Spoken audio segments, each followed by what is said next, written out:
አልቅሼም አላውቅም ሚዲያ ላይ።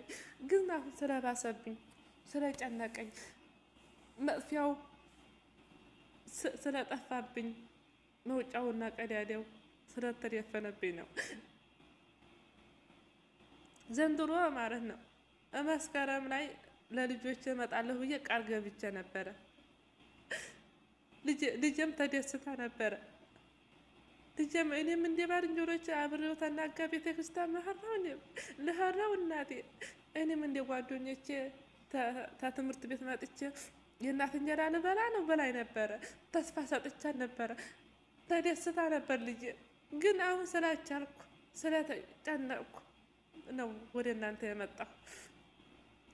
ይሄን ቪዲዮ የምታዩት በሞላ በጦም አፋችሁ ክርስቲያን ወገኖች፣ ሙስሊሞችም እንደዛው እንዲያታሳልፉኝ እንድትረዱኝ ለሚረዳኝ አካል ሸር እንድታደርሱለት እፈልጋለሁ። በጦም አፋችሁ በጦም አንጀታችሁ እንዲያታሳልፉኝ። የልጅ ጭንቀት የእናትነት ችግር የሚገባችሁ በሞላ እንዲያታሳልፉኝ።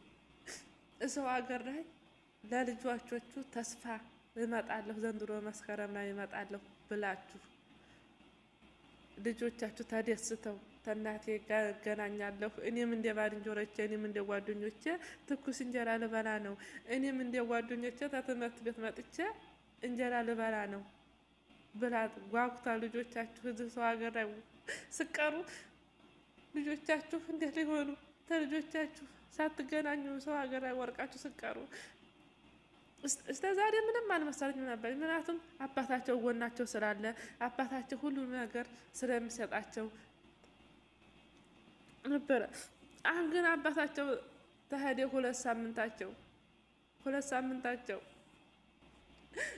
እሱም ጭንቅላቱ ተነካብኝ፣ እሱም ታሞብኛል። የታመመበትን መንገድ እባካችሁ የምነግርበት ቤት ክተቱኝ። እኔም እዚህ ሀገር ልሞት ነው።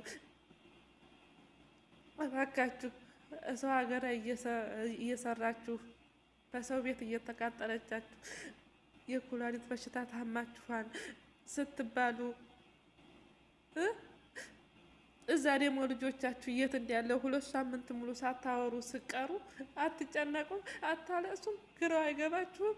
መኝታ አይከለክላችሁም? ምግብ ያስበላችኋል? አያስበላችሁም? ስለዛ በልጅ አምላክ ይህንን በሽታ ተውት። ልጅ ባይሆነኝ መድኃኒዓለምን ምስክሬ ነው። ልጅ ባይሆነኝ ማለት ነው እመብርሃንን እንደዚህ ወጥቼ አላውቅም ነበር። አላለቅስም። እዚቹ በሽታው እንኳ ቶሎ ባይገለኝ በራሴ እጄ ነበር ነፍሴን የማጠፋው። ምክንያቱም ይሄን ሳስብ ደግሞ ልጆቼ ስዛ ስንት ዓመት ሙሉ በናፍቆት ሲቃጠሉ እናቴ ትመጣለች ብላ ሲያንቃቁ ቃል ገብቼላቸውስ መላው ስለጠፋኝ ነው እናንተ ጋር የመጣሁ። ግራው ገብቶኝ ነው እናንተ ጋር የመጣሁ።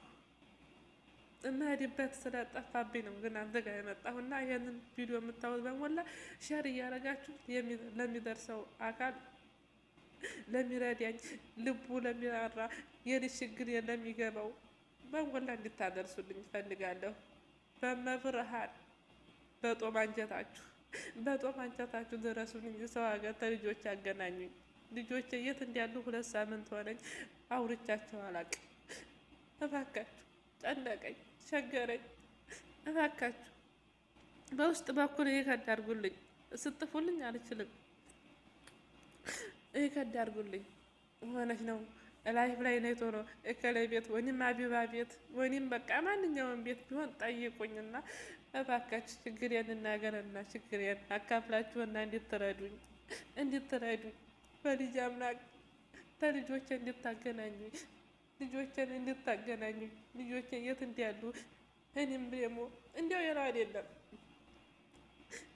መስከረም ላይ እመጣለሁ ብዬ ልጄ ጓጉታ እንዲያቀር ሂጅ ታክሜ ለ2 ሳምንት ሆነ ለወርም